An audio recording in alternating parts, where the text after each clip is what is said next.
China वाली numerology every time every circle आपको घुमाती रहती है लेकिन कुछ एग्जैक्ट नहीं बताती। वैदिक न्यूमरोलॉजी में ऐसा नहीं है। ओके। जितने आपके नंबर्स कम है उतना आपको ज्यादा बेनिफिट देगा।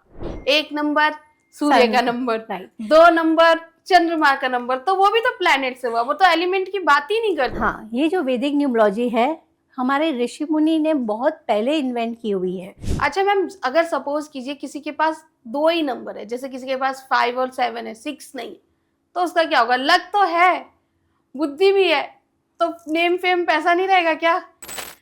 अगर आपको घर चाहिए तो जब आपकी जो दशा या महादशा 8 आ जाती है या अंतर्दशा 8 आ जाती है, लेकिन अगर आपके ग्रेड में तो 2 बार 8 ऑलरेडी है, तो आपके तो हो गई बल्ले बल्ले।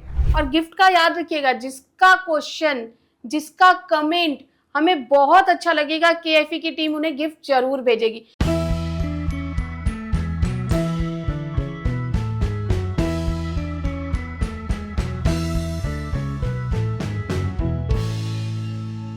दोस्तों, आपने वेदों के बारे में तो सुना ही होगा। अरे घबराओ नहीं, आज मैं वेदों के बारे में बात करने वाली नहीं हूं। आज मैं बात करने वाली हूँ वैदिक न्यूमरोलॉजी के बारे में। अब आप सोच रहे होंगे वैदिक न्यूमरोलॉजी और न्यूमरोलॉजी में क्या अंतर है? भाई, वैदिक न्यूमरोलॉजी में ये अंतर है कि ये हमारे वेदों से निकली हुई है। जो आज हमारे यहाँ गेस्ट आई है, उनका कहना यह है कि ये जो वैदिक न्यूमरोलॉजी है ये ज्यादा इम्पैक्ट करती है आपके नॉर्मल न्यूमरोलॉजी से। अब ये जो गेस्ट है ये बहुत स्पेशल है। अब आप सोच रहे होंगे ये स्पेशल क्यों है? क्योंकि इनको भाई क्रिस्टल हीलिंग भी आती है, इनको वास्तु भी आता है, इनको वैदिक न्यूमरोलॉजी भी आती है, इनको न्यूमरोलॉजी भी आती है, इनको एस्ट्रोलॉजी भी आती है, ना जाने इनको क्या क्या आता है। तो ये जो पॉडकास्ट है ये बहुत स्पेशल है आपके लिए भी, तो आप देखते रहिएगा। तो चलिए अब मिलवाती हूँ मैं आपको अपने स्पेशल गेस्ट शिल्पा शैलेश साजी से। नमस्ते मैम।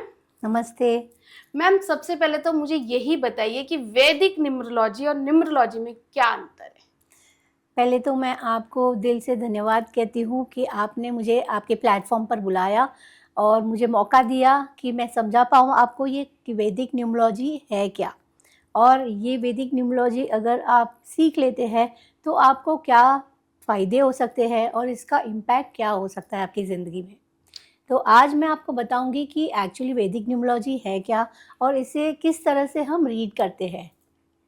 तो मैम, जो किस तरीके से रीड करते हैं जैसे कि आपने बोला, ठीक है, तो मैं सबसे पहले यही जानना चाहूंगी कि वैदिक न्यूमरोलॉजी और न्यूमरोलॉजी में क्या है अंतर?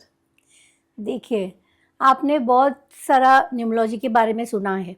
हमारे जो सोशल मीडिया के जो चैनल्स है वो सारे लोशो ग्रिड से या न्यूमरोलॉजी से भरे हुए हैं, लेकिन क्लियरली सबको पता नहीं है कि एक्चुअली ये है क्या और वैदिक न्यूमरोलॉजी और वेस्टर्न न्यूमरोलॉजी में क्या अंतर है। तो आज मैं आपको बताऊंगी कि अंतर एक्चुअल में क्या है। तो देखिए, जो वेस्टर्न न्यूमरोलॉजी है जिसे हम लोशो ग्रिड भी कहते हैं, ये बेस्ड है एलिमेंट्स पे, यानी कि नंबर्स तो इसमें भी है, ठीक है, लेकिन ये जो एक एक जो नंबर्स की प्लेसमेंट है वो हर एक प्लेसमेंट एक एलिमेंट के बारे में बताता है। और हम अगर वैदिक न्यूमरोलॉजी देखते हैं तो इसमें भी नंबर्स है, लेकिन जो ये नंबर्स का प्लेसमेंट है वो अलग रहता है, डिफरेंट रहता है देन लोशो ग्रिड, ठीक है। और ये जो वैदिक न्यूमरोलॉजी का जो ग्रिड है हमें ये बताता है, प्लैनेट्स के बारे में बताता है। हर एक नंबर्स एक प्लैनेट को डिनोट करता है, ठीक है। और जो लोशो ग्रिड है वो एलिमेंट्स बेस्ड है, और जो वैदिक ग्रिड बनाते हैं हम वो प्लैनेट्स के से एसोसिएट होता है। जैसा कि मैम आप जो बोल रही हैं कि वैदिक न्यूमरोलॉजी में प्लैनेट्स से एसोसिएट होता है और वो एलिमेंट से होता है, लेकिन जितना मैंने लोसो ग्रिड में देखा है, मेरे भी प्लेटफॉर्म पे, केएफई के प्लेटफॉर्म पे भी लोग आए हैं, लेकिन सब यही बोलते हैं 1 नंबर सूर्य का नंबर, 2 नंबर चंद्रमा का नंबर, तो वो भी तो प्लैनेट से हुआ, वो तो एलिमेंट की बात ही नहीं करते हैं। तो एक्चुअली हुआ क्या है कि सारे लोगों ने नंबर्स को प्लैनेट्स के साथ जोड़ दिया है कहीं ना कहीं लोशो ग्रिड में। जो ऐसा है नहीं, जो नंबर्स है प्लैनेट्स की पर्सनालिटी को बताते हैं, लेकिन एक्चुअल में वो प्लैनेट्स नहीं है, ठीक है, वो एक एलिमेंट को रिप्रेजेंट करते हैं। अच्छा। और वैदिक ग्रिड में जो नंबर्स रहते हैं वो प्लैनेट्स को डिनोट करते हैं एक्चुअल में।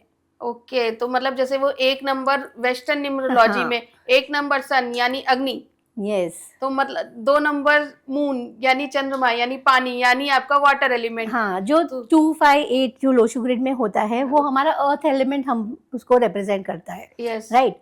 जो और इधर जो वैदिक ग्रिड में अगर हम 2 बोलते हैं तो वो चंद्रमा को डिनोट करता है, 5 है तो वो बुध को डिनोट करता है, 8 है तो वो शनि को डिनोट करता है। ओके। तो ये एक्चुअल में प्लैनेट्स को एसोसिएट करता है। और ये जो भ्रम फैला लिया है सब लोगों ने और गलतफहमी पैदा कर दी है कि लोशु ग्रिड और प्लैनेट्स के साथ एसोसिएट कर दिया है। अच्छा, तो मैम अगर मैं आपसे ये जानना चाहूँ कि वैदिक न्यूमरोलॉजी वो इंडिया की है, ठीक है, वेस्टर्न न्यूमरोलॉजी कहाँ की है? वेस्टर्न न्यूमरोलॉजी जो है वो बहुत पुराने ज़माने 1200 BC से आई हुई है, ठीक है। और ये चाइना से आई हुई है और इसे चाइनीज़ न्यूमरोलॉजी भी कहा जाता है, ठीक है। तो वहाँ पे इसका जो स्टोरी है वो है कि एक लू नाम का एक राजा था और चाइना में बहुत पहले बाढ़ आती थी, ठीक है। और राजा बहुत ही परेशान था क्योंकि उसकी प्रजा परेशान थी, इसलिए राजा भी परेशान था और वो बाढ़ किसी भी एंगल से रुक ही नहीं रही थी। तो राजा ने सोचा कि क्यों ना एक डैम बनाया जाए ताकि जो लोकल जो लोग हैं उनकी परेशानियाँ कम हो और जब परेशानियाँ कम होगी और डैम बन जाएगा तो गांव में फ्लड्स नहीं होंगे। तो जब वो डैम बना रहा था रिवर के इधर बैठ के तो उसने एक टर्टल देखा। तो तैरता हुआ टर्टल देखा पानी में और वो टर्टल के पीछे जो शेल पे कुछ नंबर्स लिखे हुए थे। और जो नंबर्स थे उसको जब रिसर्च किया साइंटिस्ट ने तब पता चला कि ये एक जादुई यंत्र है, मैजिकल यंत्र। तो वहाँ से लोशु ग्रिड आया है।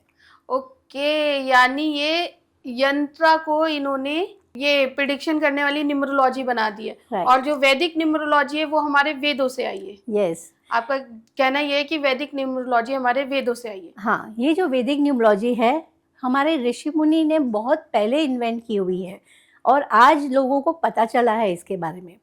ये जो विद्या थी बहुत दिनों से, बहुत सालों से लुप्त थी, लेकिन अब आके सब लोग की नज़र में आई है। अच्छा मैम, जैसे कि आपका कहना है कि वो ऋषि मुनियों की तरफ से आया है, तो यानी ऑब्वियस सी बात है वो हमारी धरोहर है वैदिक न्यूमरोलॉजी, ठीक है ना? तो दोस्तों अब तो आपको पता चल गया होगा कि अपने इंडिया का यानी देसी न्यूमरोलॉजी कौन है, वो है वैदिक न्यूमरोलॉजी। भाई वेस्टर्न न्यूमरोलॉजी जो आजकल के सारे न्यूमरोलॉजिस्ट कर रहे हैं वो चाइना की न्यूमरोलॉजी। और आपको पता ही है कि चाइना का माल या चाइना की चीजें कितनी टिकती है, ठीक है ना? तो अगर आपको लगता है कि इन दोनों में से कौन सी न्यूमरोलॉजी बेस्ट होगी तो आप कमेंट बॉक्स में जरूर लिखिएगा। जिसका कमेंट हमें सबसे ज्यादा अच्छा लगेगा केएफई की टीम उसको एक गिफ्ट भेजेगी उसके एड्रेस पे। चलिए मैम से आगे बात करते हैं। अच्छा मैम, मुझे ये बताइए कि जैसे आपने ये बताया कि भाई वैदिक न्यूमरोलॉजी और वेस्टर्न न्यूमरोलॉजी का जन्म कहाँ से हुआ। अब मुझे ये बताइए कि जैसे वेस्टर्न न्यूमरोलॉजी में बहुत सारे योगा होते हैं, स्पेशली गोल्डन राजयोग, इसमें भी क्या कुछ ऐसा होता है? हाँ, तो वैदिक न्यूमरोलॉजी में बहुत सारे योगास होते हैं, ठीक है। जैसे लोशु ग्रिड में 9 प्रकार के योगास होते हैं, तो इसमें तो 45 टाइप्स के अलग अलग योगास होते हैं। 45 टाइप्स? हाँ। लेकिन पहले आप मुझे ये बताइए, क्योंकि देखिए सक्सेस और पैसा सबको चाहिए, मुझे भी पैसा और सक्सेस और प्यार, ये 3 चीजें मुझे बहुत अच्छी लगती है और मेरे दिल को छूती भी है। मेरे ख्याल से ऑडियंस को भी यही छूती है। ऑडियंस कमेंट्स बॉक्स में अपना कमेंट लिखना मत भूलिएगा और स्पेशल गिफ्ट आपके घर जरूर पहुंचेगा जिसका कमेंट हमें अच्छा लगेगा। अच्छा मैम, तो हमें ये बताइए कि जो स्पेशल योगा जो मेरी नजरों में गोल्डन राजयोग की तरह क्या कोई राजयोग है जो पैसा सक्सेस दोनों दे? यस, इसमें भी एक स्पेशल राजयोग जैसा है जिसे हम बिजनेस योग भी कहते हैं, ठीक है। और ये पैसे का योग भी कहा जाता है, ठीक है। और ये योग है 6, 7 और 5 का। तो अगर आपके डेट ऑफ बर्थ में या मूलांक या भाग्यांक से, इसमें जैसे मूलांक और भाग्यांक नहीं कहते वैदिक न्यूमरोलॉजी में, इसे हम रूट नंबर, बेसिक नंबर या डेस्टिनेशन नंबर कहते हैं, ठीक है। जैसे हम लोग मूलांक और भाग्यांक कहते हैं, जैसे लोशु ग्रिड में जब हम चैलेंज न्यूमरोलॉजी में हम लोग बोलते हैं वो मूलांक भाग्यांक या ड्राइवर कंडक्टर बोला जाता है। वैसे वैदिक न्यूमरोलॉजी में इसे हम बेसिक नंबर और डेस्टिनी नंबर कहते हैं, ठीक है। तो अगर आपके डेट ऑफ बर्थ में किधर भी 6, 7 और 5 है बेसिक नंबर में या डेस्टिनी नंबर को मिला के, तो कहीं ना कहीं अगर ये जोग आपका बनता है तो ये आपकी लाइफ में लग्जरीज, पैसा और आपकी हर ख्वाहिश पूरी करेगा। मतलब 675 दोस्तों, किसकी डीओबी में 675 है और किसको मिल रहा है पैसा और किसको नहीं मिल रहा है, कमेंट बॉक्स में लिखना मत भूलिएगा, ठीक है। चलिए मैम से बात करते हैं। तो मैम मुझे ये बताइए 675 ये कौन से प्लैनेट को डिनोट करते हैं वैदिक न्यूमरोलॉजी के अकॉर्डिंग? तो देखिए, जो 6 नंबर है वो शुक्राचार्य का है, और शुक्राचार्य क्या देता है हमें? लग्जरीज, नेम, फेम, पैसा, ये सारा कुछ शुक्र देता है हमें। जो 7 नंबर है वो लक का नंबर है, और इसे हम केतु से भी डिनोट करते हैं। लेकिन अगर सब लोग केतु को बुरा कहते हैं, लेकिन ये आपके लक को भी डिनोट करता है। और अगर किसी के पास 7 नंबर है तो उसका जो भाग्य है वो बहुत ही प्रबल होगा। और 5 नंबर है जो बुध ग्रह का नंबर है, और जो बुध ग्रह देता है वो है बुद्धिमत्ता। तो ज्ञान तो सबके पास होता है, लेकिन अगर आपके पास विजडम है तो आपको पता है कि ये कहाँ पे आपको यूटिलाइज करना है, तो ये आपको बुद्ध से ही मिलता है। मतलब आपको बुद्धि मिल गई, हाँ, लक फैक्टर इनहेंस हो गया, लग्जरी दे दी शुक्र जी ने। हाँ, तो मतलब समझो तो आपकी लॉटरी निकल पड़ी। यस, तो आपका भाग्य ऑटोमेटिकली बन गया, तो और पैसा आपकी लाइफ में ऑटोमेटिकली अट्रैक्ट होने लगता है। अच्छा मैम, अगर सपोज कीजिए किसी के पास 2 ही नंबर है, जैसे किसी के पास 5 और 7 है, 6 नहीं, तो उसका क्या होगा? लक तो है, बुद्धि भी है, तो नेम फेम पैसा नहीं रहेगा क्या? तो अगर आपके पास 6 नंबर नहीं है फिर भी डरने की कोई बात नहीं है। जब जब आपकी लाइफ में आपकी महादशा 6 आएगी या अंतरदशा 6 आएगी, तब ये लक फैक्टर आपके लिए काम आएगा। मतलब जब मेरा अच्छा टाइम आएगा तो डेफिनेटली मुझे इससे बेनिफिट होगा। यस, जरूर होगा। अच्छा मैम, इससे रिलेटेड कोई रेमेडी है कि किसी में अगर सपोज करो 5 और 7 है, 6 नहीं है, तो वो ये रेमेडी करे तो उसको तुरंत रिजल्ट मिल जाए? शुक्र की रेमेडीज कर सकते हैं, जैसे शुक्रवार के दिन आप माता जी के जाप कर सकते हैं, पूजा कर सकते हैं, और मंदिर में। अच्छा मैम, हमारे इंडियन हमारे जो भगवान हैं उसमें ढेर सारी माता है। सॉरी अगर बुरा लगे भाई, किसी को हर्ट हो रहा होता, सॉरी। मेरा मकसद बिल्कुल भी किसी भी देवी देवता के बारे में बुरा बोलना नहीं है और किसी भी धर्म के बारे में बुरा बोलना नहीं है। मैं खुद बहुत धार्मिक हूँ, इसलिए मैं धार्मिक पॉडकास्ट भी करती हूँ। चलिए मैम से बात करते हैं। अच्छा मैम, जैसे हमारे जो हिंदू धर्म है उसमें बहुत सारे देवी देवता है, ठीक है, उसमें बहुत सारी देवियाँ भी है। जैसे कि आप बता रही है कि माता की पूजा करनी चाहिए, तो हमें कौन सी माता की पूजा करनी चाहिए? माता पार्वती की पूजा करनी चाहिए, माता लक्ष्मी की पूजा करनी चाहिए, माता सरस्वती की पूजा करनी चाहिए, माता काली की पूजा करनी चाहिए, कौन सी माता की पूजा करनी चाहिए? देखो, हर एक धर्म में अपनी अपनी कुल देवियाँ रहती है, आप उनकी पूजा कर सकते हैं, जो भी आपकी कुल देवी है उनकी। या फिर आप वैभव लक्ष्मी के 11 व्रत कर सकते हैं, जैसे हर शुक्रवार के दिन 11 उपवास कर सकते हैं और उसके साथ पूजा करते हैं, और माता जी को भोग चढ़ाया जाता है। मतलब 11 फ्राइडे आप वैभव लक्ष्मी माता का व्रत रख रखिए। सकते हैं। और अच्छा मैम, कई बार फीमेल्स के साथ कुछ प्रॉब्लम हो जाती है, वो लगातार 11 नहीं कर पाती, उनका कुछ मिस हो जाता है, हाँ। तो उस कंडीशन में क्या करें? अगर कोई कंडीशन में एक मिस हो गया है तो फास्ट तो करना ही है, लेकिन आप जो पूजा वगैरह जो करना है वो आप एक एक्स्ट्रा कर सकते हैं। ओके, एक्स्ट्रा कर सकते हैं। अच्छा मैम, ये तो हो गया, ठीक है, आपने इसका बता दिया, 6 नंबर का बता दिया। अगर किसी की डीओबी में 7 नंबर मिस है, उसको लक भी तो चाहिए ना। पैसा आ गया लेकिन लक ही नहीं है तो पैसा चला जाएगा, तो वो उस कंडीशन में कौन सी रेमेडी करे? देखिए, अगर ये जो ग्रिड में कोई भी नंबर आपका मिसिंग है ना, तो ये जो वैदिक ग्रिड है वो अलग तरीके से काम करता है। ये लोशो ग्रिड के जैसे नहीं है कि अगर कोई नंबर मिस हो गया तो कभी आएगा नहीं आपकी लाइफ में। जब कोई भी नंबर वैदिक ग्रिड में मिस हो जाता है तो वो कहीं ना कहीं कभी ना कभी आपके ग्रिड में आ जाएगा। किस तरह से? महादशा और अंतरदशा के रूप में आ जाएगा। यस, आपके महादशा या अंतरदशा के रूप में आपके ग्रिड में वो हम ऐड कर सकते हैं। लोशो ग्रिड में ऐसा नहीं है कि हम पर्सनल ईयर आएगा तो हम ऐड कर सकते हैं, तो वो हम वेस्टर्न न्यूमरोलॉजी में नहीं कर सकते। लेकिन वैदिक ग्रिड या वैदिक न्यूमरोलॉजी में हम ये कर सकते हैं कि जब भी आपका महादशा या अंतरदशा आता है तो जो नंबर आपके पास नहीं है तो वो महादशा और अंतरदशा भर देता है उसको। तो अगर रेमेडी की बात करूँ तो मैं, आप मुझे बताइए कौन सी रेमेडी करूँ मैं?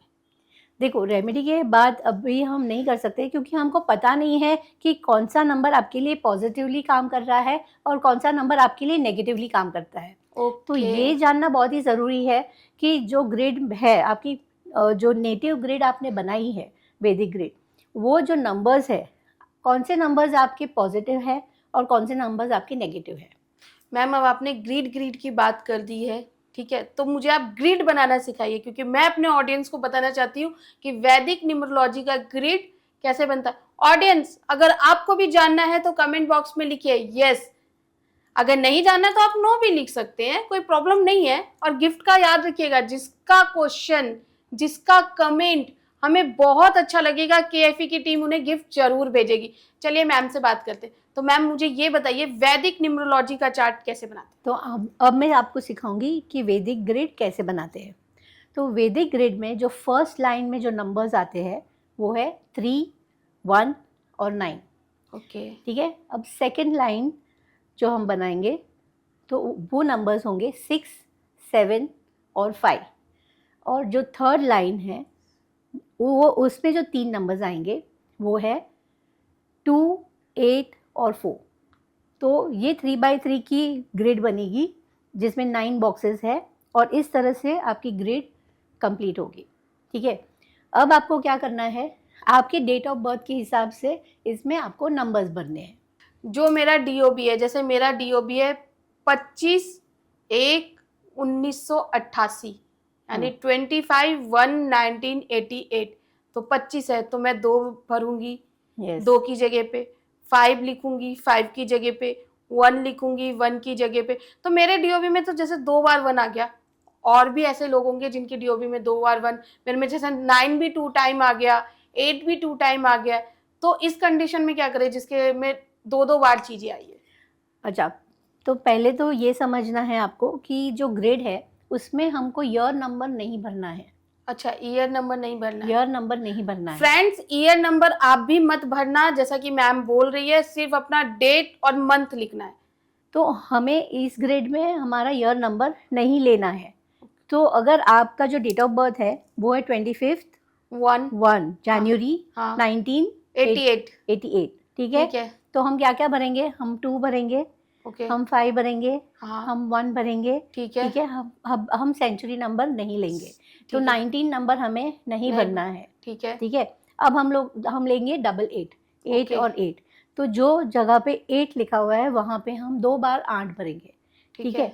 अब आपका बेसिक नंबर क्या है, 7। ओके, तो 7 की जगह पे हम 7 भरेंगे। ठीक है। और आपका डेस्टिनी नंबर क्या आया है? क्या आया है? सारे नंबर्स को हम टोटल करेंगे। तो इसमें सेंचुरी नंबर टोटल करना है? Century number, yes. जब हम डेस्टिनी नंबर निकालते हैं तब हमको सेंचुरी नंबर लेना है। अच्छा, यानी सेंचुरी नंबर लेना है हमें, डेस्टिनी नंबर। हाँ दोस्तों, आप भी सीखिए मैम से डेस्टिनी नंबर कैसे निकालते हैं। तो मैम बताइए डेस्टिनी नंबर कैसे निकालते हैं? अगर आपका डेस्टिनी नंबर हमें निकालना है तो हम क्या करेंगे, 2 + 5 + 1 + 1 + 9 + 8 + 8, ये सारे नंबर्स को ऐड करेंगे और एक सिंगल डिजिट पर लेकर आएंगे। तो अगर हम ये सारे नंबर्स को ऐड करते हैं तो क्या नंबर आता है? 7। हाँ, तो हम अगर सारे डिजिट्स का टोटल करते हैं तो जो नंबर आता है और हम सिंगल डिजिट पर लेकर आते हैं वो नंबर आता है 7 नंबर। ओके, तो आपका डेस्टिनी नंबर हो गया 7। तो आपको ये डेस्टिनी नंबर 7 भी आपके ग्रिड में भरना है। ओके, ठीक है।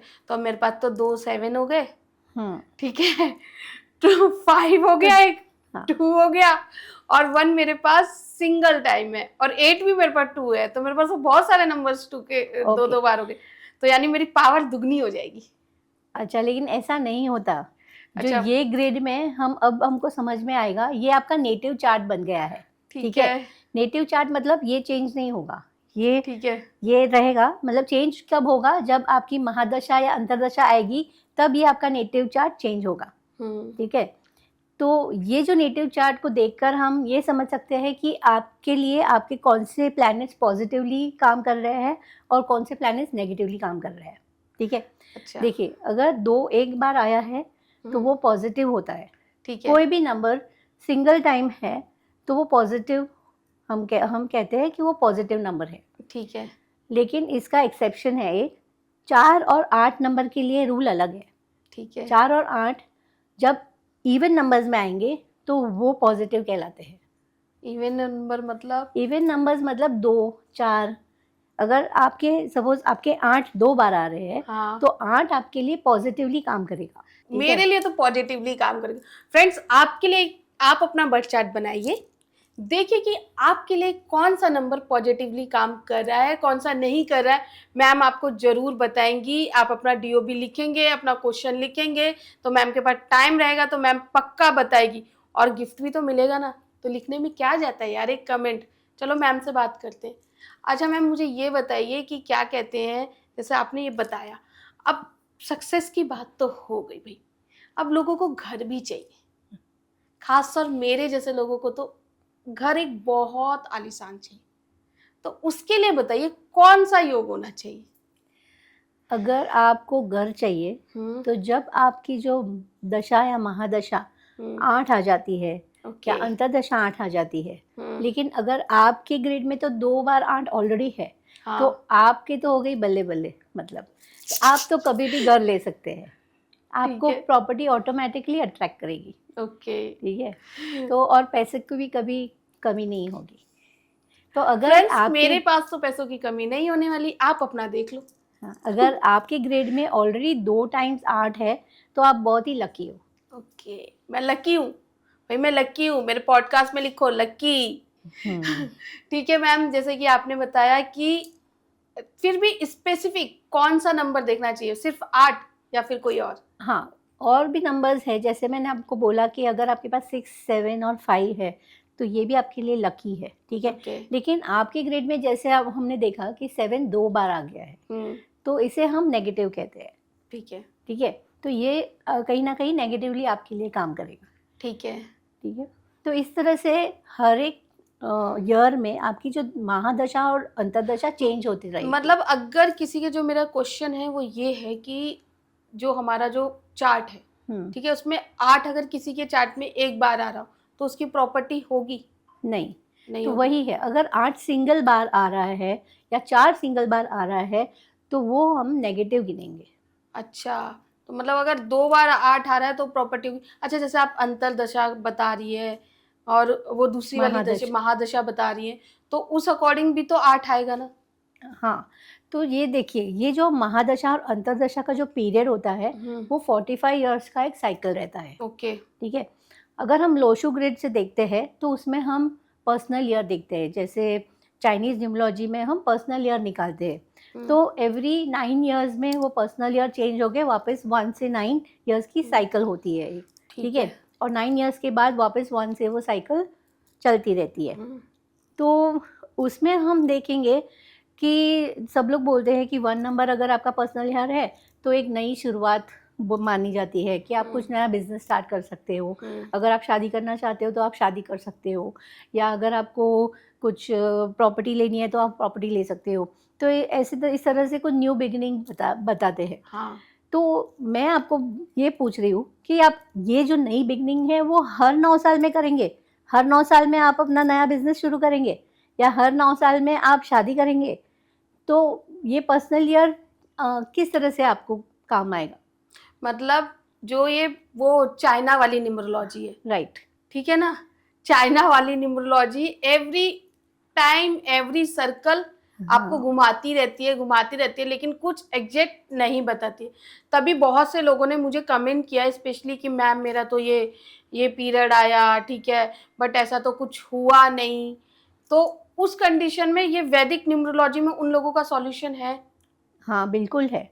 देखिए, अभी इसमें आपका पर्सनल ईयर 1 आया है, राइट? लेकिन अगर आपके ग्रेड में 1 नेगेटिवली बैठा है तो वो पर्सनल ईयर आपको मतलब आपको काम ही नहीं करेगा, आपके लिए अच्छा ही नहीं रहेगा, नेगेटिवली काम करेगा। ओके। ठीक है, तो हर एक के लिए वो पर्सनल ईयर 1 सही नहीं रह सकता है।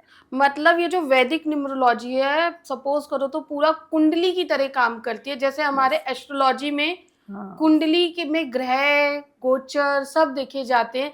आई थिंक इस वैदिक न्यूमरोलॉजी में भी उसी तरीके से देखा जाता है। एग्जैक्टली तो ये जो एस्ट्रोलॉजी की जो प्लैनेट्स है वो मूव करते रहते हैं, वो ओके, स्टेबल नहीं रहते, राइट? वो ठीक है। हमेशा मूव करते रहते हैं।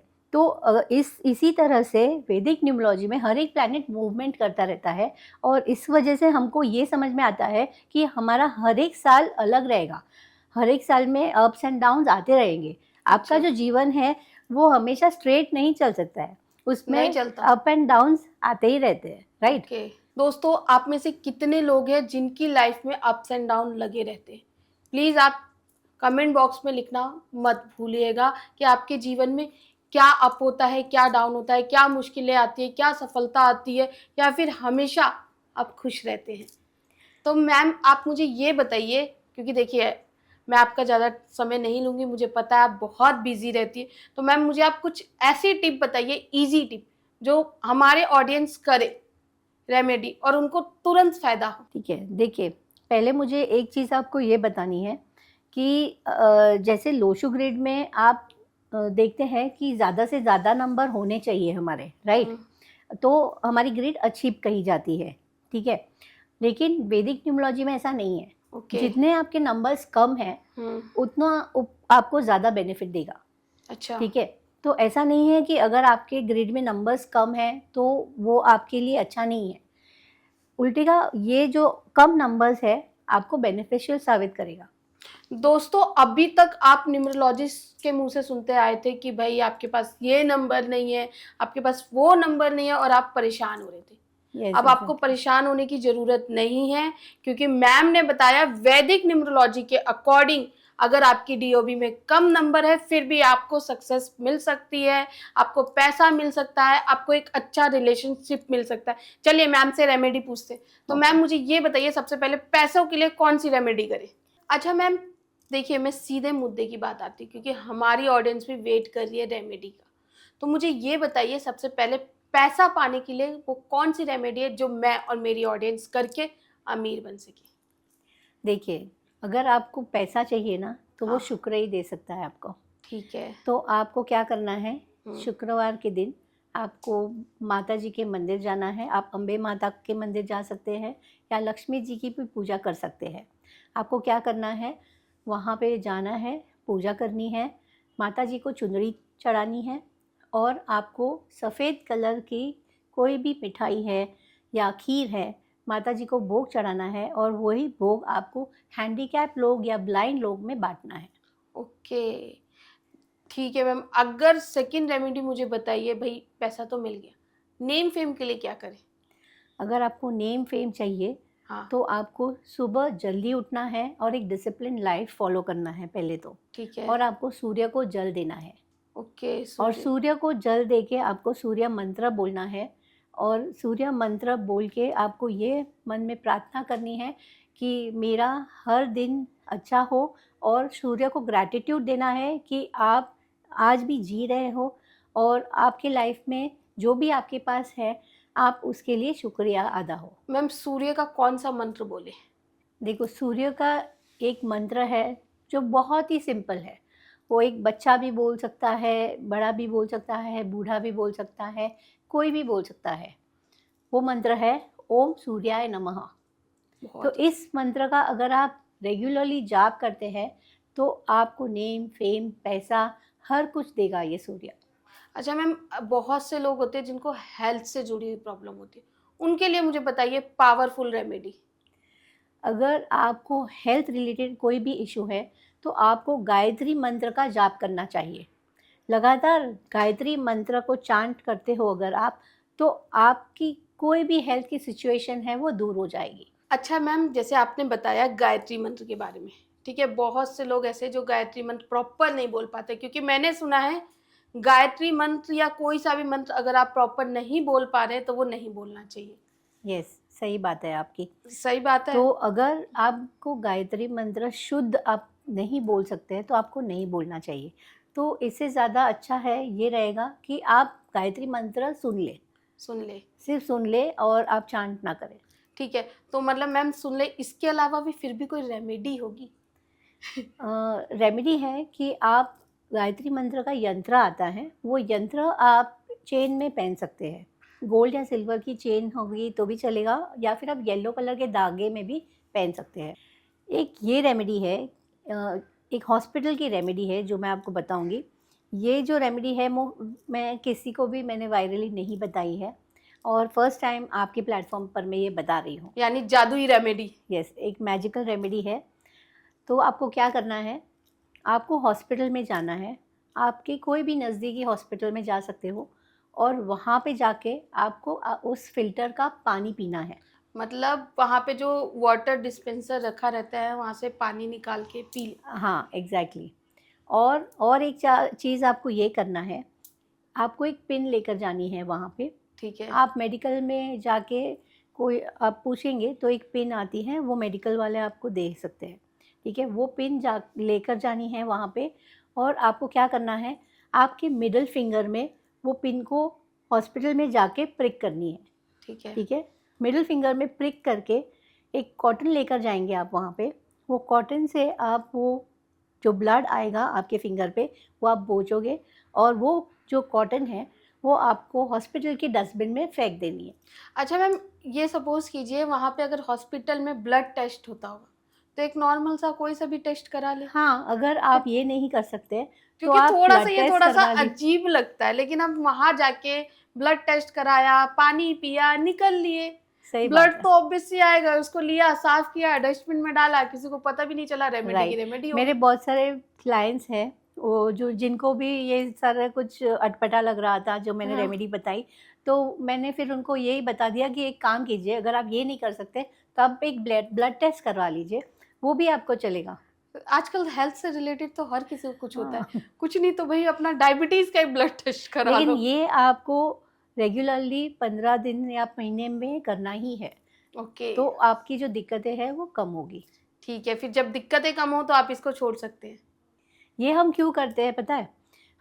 हम इसलिए करते हैं कि अगर आपको कोई हेल्थ इश्यूज़ है, या फिर आप ज़्यादा बीमार पड़ने वाले हैं और हॉस्पिटलाइज होने वाले हैं, तो आप ये ब्लड देकर ये बता रहे हैं कि भाई मैं आपको खुद मेरा खून दे रहा हूँ, मुझे मत बुलाइए हॉस्पिटल में। ओके, मैं खुद आके आपको अर्पण कर रहा हूँ भाई, हाँ, आप मुझे मत बुलाओ, मुझे छोड़ दो। हाँ, तो इस तरह से आप हॉस्पिटल में जाने से बच सकते हैं। मैम आपने हमें इतनी अच्छी रेमेडी बताई, इसका मैं आपका तहे दिल से शुक्रिया अदा करती हूँ। साथ ही मैम आपने हमें बहुत सारा बताया वैदिक न्यूमरोलॉजी के बारे में भी, और जो कई लोग ऐसे हैं जिनके डीओबी में नंबर्स कम होते, बेचारे बहुत परेशान थे, लेकिन आज के बाद तो बिल्कुल नहीं होंगे। तो मैम आपका एक बार फिर से मैं आपको थैंक यू सो मच बोलती हूँ। तो थैंक यू आपको कि आपने मुझे केएफई के प्लेटफॉर्म पर बुलाया और मुझे ये नॉलेज शेयर करने का मौका दिया, ताकि बहुत सारे लोगों का भला हो और वो भी ये कुछ रेमेडीज़ अपना के अपनी लाइफ में पैसे को ट्रैक कर सकते हैं, और अपने जो हेल्थ इश्यूज़ है वो कहीं ना कहीं ठीक कर सकते हैं। दोस्तों, अगर आपको भी लग रहा है कि आपको बहुत सारी प्रॉब्लम है, या फिर थोड़ी प्रॉब्लम है, या फिर पैसों की दिक्कत है, या फिर हेल्थ की दिक्कत है, या रिलेशनशिप की दिक्कत है, या आपको नेम फेम नहीं मिल रहा है, या फिर आपको कोई और दिक्कत है, तो आप मैम से कनेक्ट कर सकते हैं। इनकी पूरी डिटेल आपको हमारे डिस्क्रिप्शन बॉक्स में मिल जाएगी। साथ ही अगर आप इनके और वीडियो देखना चाहते हैं तो इनके यूट्यूब चैनल का लिंक, इनके फेसबुक का लिंक, इनके इंस्टाग्राम का लिंक आपको सभी डिस्क्रिप्शन बॉक्स में मिल जाएगा।